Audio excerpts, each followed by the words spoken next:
Hi friends, in today's video tutorial, we would be studying about the Vlookup function of Microsoft Excel in detail. So let me first take you to our Excel file and let us see the contents of that file. Here you can see that we have a Excel file with two sheets inside it. One is the master sheet and second is called as the transaction sheet. In the master sheet, we have the headings like part number, description, and the unit price. In the transaction file, we have the headings only the part number and the quantity stored. Now, basis the part number, I want to pull out the description from the master file and also the unit price from the master file and place them over here. Once we have got the description and the unit price, in the total cell, we have just given a formula that is quantity sold into unit price, and that would give us the total. So, in order to get the description from the master file for this part number, we are going to use the Vlookup function of Microsoft Excel. So let us now study first the different parameters of the Vlookup function of Microsoft Excel. So here you can see first the syntax of the Vlookup function. In the Vlookup function, there are four parameters. The first parameter is the lookup value, and the lookup value is the value which you want to search in your data. The second parameter is the table area. This is the range of cells that contain the data you want to search to. The third parameter is a numeric value wherein you have to specify the column number from the table array which you want to retrieve the value. And the last is, which is you can see I have given in square brackets, means it is optional. So here you can enter whether you want an exact match or you want an approximate match. For exact match it is 0 and for approximate match it is 1.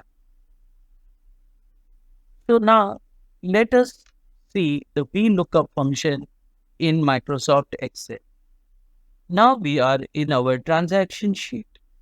The first thing I want to do is I want to find out the description basis the part number from the master file. So what I'll do over here, I'll type equal to, then I will type Vlookup and I'll give open bracket. Now the first parameter is lookup value. That is what value you want to search. So I want to search it basis the part number. Then I give a comma. Then the second parameter is the table array. So I go into the master file and I select my entire data. Then I give a comma. Now the next parameter is the column number. So this is the first column and this is the second column. I want to pick up the data from the second column, so I will type 2. Then I give comma and the last parameter is approximate match or an exact match. I want the exact match, so I type false, close bracket, and I'll hit enter, and you can see I got my description.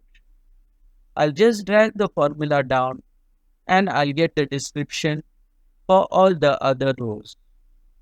In the same way, I want to calculate or find out the unit price. So I'll click over here and again I'll type equal to Vlookup, open bracket. The first parameter is the part number, comma. The second parameter is the table array. I go into my master sheet and highlight my data, comma. The third parameter is you want to pick up the data from which column number, not 1, not 2, but from the third. So I say type 3.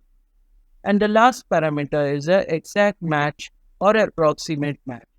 So either I can type false or I can type 0, which represents false, and then I will close the bracket, and then I'll hit enter, and I get the unit price, and then I'll just copy the formula down, and I get all the unit price.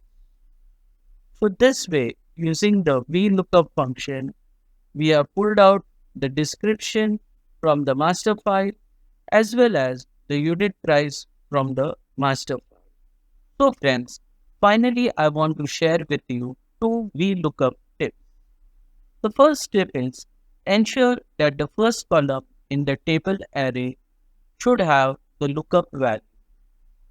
And the second tip is if the range lookup is omitted, then it will default to true, that is approximate match.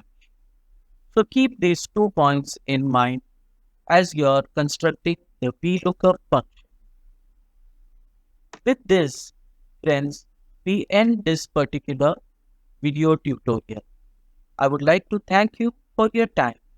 And if you have any further questions, please don't hesitate to reach out to us.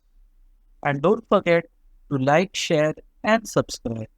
We will see you again in the next video tutorial. Till that time, goodbye.